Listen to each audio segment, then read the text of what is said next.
con la preocupación y también la incertidumbre de don Adolfo Granadino.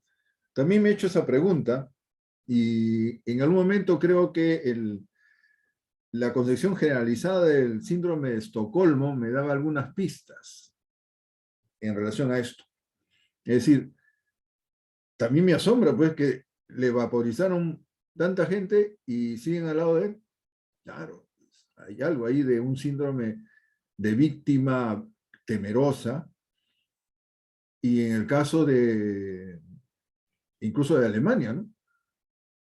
Es decir, uno tiene que pensar en el sentido de que de pronto los pueblos son distintos a los gobiernos, y que solamente por ese truco de la democracia en que dan un voto y tienen que esperar 5 años o 10 años a decir me equivoqué, ya con eso les tapan la boca a los pueblos y los gobiernos hacen lo que quieren.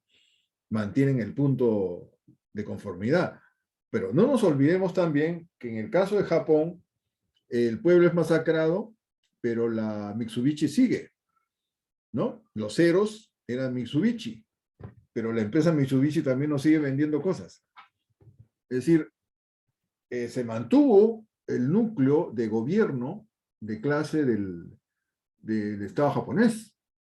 Se mantuvo el emperador Hirohito. Lo ejecutaron a Toho, ¿no? Y Yamato y una serie de personajes fueron juzgados. Pero se mantuvo el sistema de poder. El sistema de poder de las organizaciones empresariales, que de años ya tenían un desarrollo empresarial formidable a principios del siglo en Japón.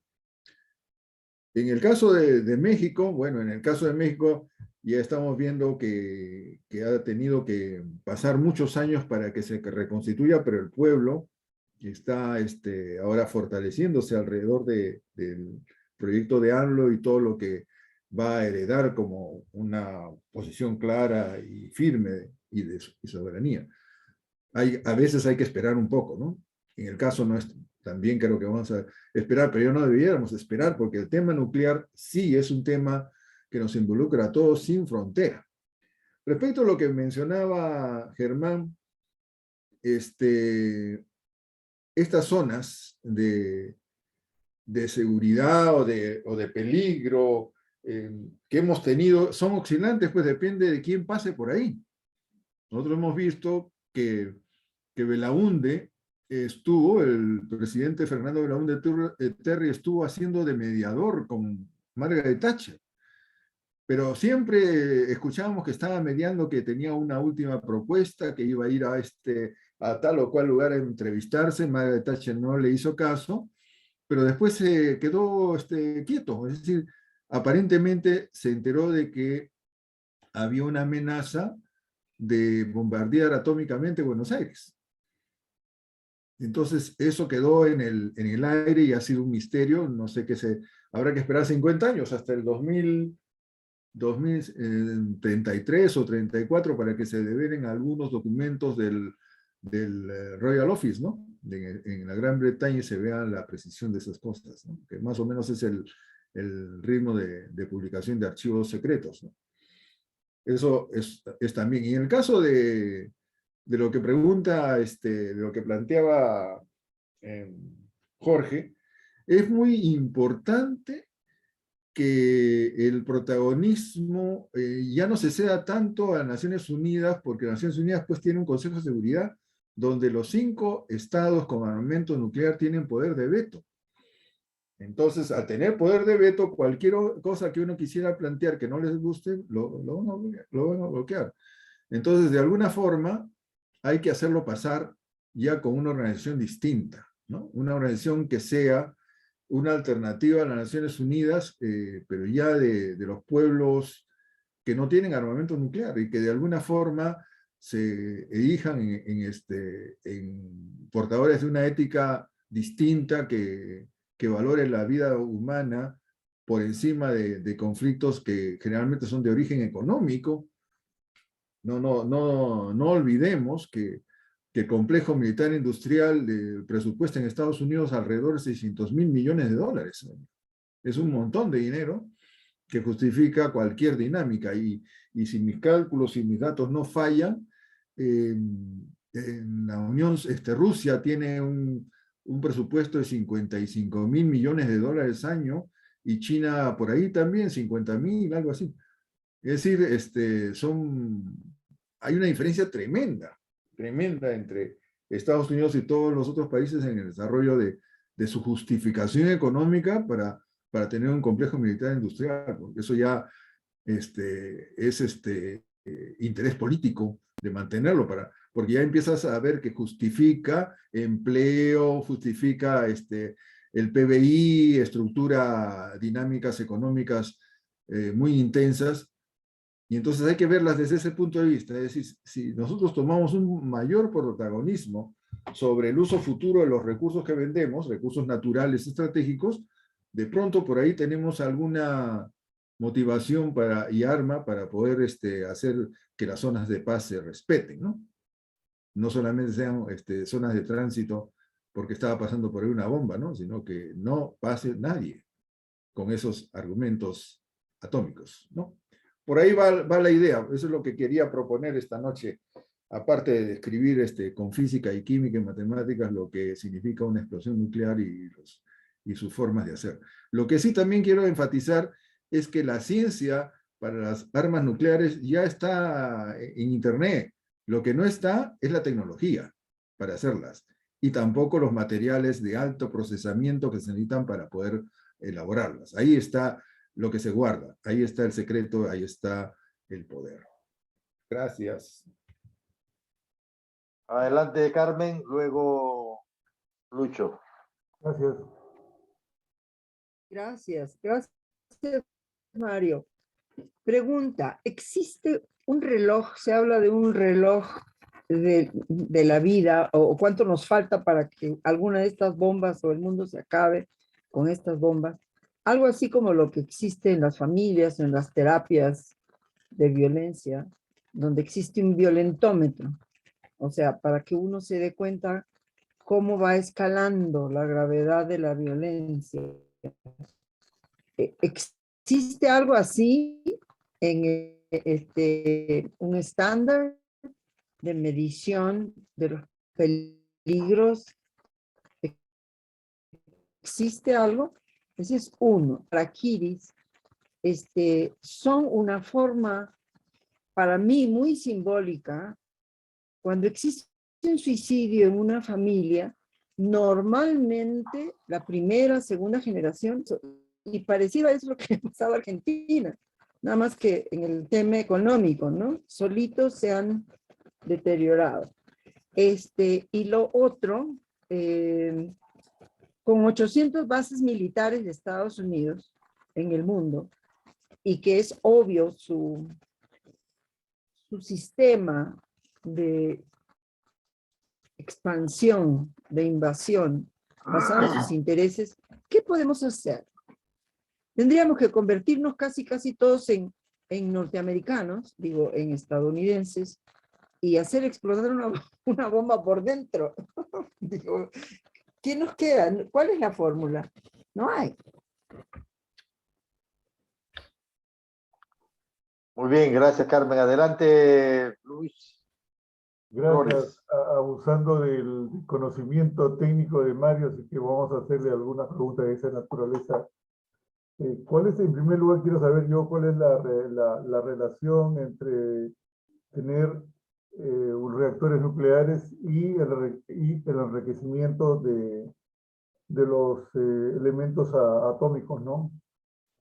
Como el caso del plutonio. ¿Cuál es la relación? Esa es una de las cosas que quería ver. La otra es, ¿por qué la parte sur se sustrae de las acciones que hay en estos momentos? Yo creo que, como tú bien sabes, hay un efecto Coriolis alrededor de nuestro mundo que tiene un comportamiento y hace de que eso no pueda, si bien puede pintar toda la parte, pero pintaría la parte del norte, diríamos, ¿no? por el mismo efecto que existe en la Tierra, ¿no? Es un efecto de un movimiento de vientos que se utiliza mucho en aeronáutica y bueno, esa es una de las cosas. Y la otra sería que al margen de las explosiones nucleares que se están utilizando pequeñas cantidades de este material para hacer ojivas con mayor, con un tipo de impacto diferente a las armas convencionales como el TNT, por ejemplo, ¿no? Ahí me quedo y luego te haré más preguntas, Mario. Mario, adelante, en el Bien, comentario final. claro. Espero estar a tiempo y acordarme de todo. Respecto de nuestra amiga, gracias por la pregunta. Es una pregunta retadora. Ha habido muchas formas de conteo del tiempo que le queda a la humanidad para sobrevivir. Eso, pero en términos nucleares, perdón, nunca se ha hecho. Lo que sí se puede, yo les puedo mencionar como un cálculo inmediato, es que el aerolito que acabó con los dinosaurios, que no fue una explosión atómica, sino un impacto de energía cinética, tuvo el equivalente a millones de bombas atómicas. A millones de bombas atómicas. Hizo un tremendo hueco, extinguió todo lo que estuviera por encima, hizo un invierno nuclear tremendo, y la vida se volvió a comenzar. ¿No es cierto? O sea, la Tierra como planeta puede aguantar. Los que no van a aguantar los que estamos encima. ¿No? Aló, buenas noches. ¿Ya? Y esos impactos ocurren cada 60 millones de años, más o menos 70 millones. Entonces tendría que explotar todas las bombas nucleares juntas para provocar ese efecto. Creo que eso está fuera de los cálculos. Y claro, no, haciendo una proyección colectiva del asunto del suicidio que mencionas, es bueno ver los índices para controlar. Uno de los primeros índices de psicología que se suele hablar es de que el suicida real que quiere impedir que suicidarse va diciendo que se quiere suicidar, va dando indicios como para que uno se dé cuenta y lo pueda contener. El que se queda callado es el que tiene éxito en su suicidio. Por eso es que nosotros tenemos que dar señales de que estamos dándonos cuenta, tenemos que conversar entre nosotros y hacerlo colectivo, porque nos estamos dando cuenta. Y si nos estamos dando cuenta, podemos evitar que pase ese suicidio colectivo. En cuanto a las preguntas tan acuciosas, y me encanta esto, el tema que me jala, el asunto es el siguiente. El plutonio es un elemento transuránico, no está en la naturaleza, aunque algunos dicen haberlo encontrado en partes por billón muy, muy escaso. Es el producto de la fisión. O sea, en términos concretos, es la basura de un proceso de fisión nuclear. Entonces, cuando uno tiene, digamos, un reactor, el Perú tiene un reactor de potencia 0 para entrenamiento y un reactor de potencia 10 para producción de isótopos radioactivos, que mayormente se usan para la medicina y en algunos casos para procesos de gammagrafía industrial. No produce suficiente basura como para tener un productor, pero cuando uno tiene reactores para producir energía eléctrica, ahí sí se producen isótopos radioactivos, entre ellos el plutonio, que puede usarse para armamento. Esa es la realidad. Y el proceso de enriquecimiento del uranio que puede uno encontrar en casi cualquier parte, es un proceso muy complejo, donde ustedes van a sacar pues un átomo de 235 después de haber botado 99 de 238. O sea, es bastante caro. Y lo que yo quiero sí enfatizar es de que lo que más o menos sugiero es que la actitud de los países que no tienen armamento nuclear ya tiene que ser más protagonista y responsable, y eso va a ser una novedad en la economía mundial, es responsabilizarse del destino de las tierras raras y productos que puedan ser utilizados para la industria armamentística y que en buena cuenta los vendemos como material a granel. Eso de alguna manera tiene que ponerse en claro, tiene que irse pensando. No he querido tener una exposición así donde E igual a mc cuadrado y las velocidades de escape y las tasas de sección eficaz de los neutrones. No me he querido enfatizar en la búsqueda y provocarlos a pensar qué es lo que puede hacerse desde un lugar que supuestamente está en paz y que no sabe nada, y que está lejos, y que tenemos necesidad de un protagonismo ya distinto.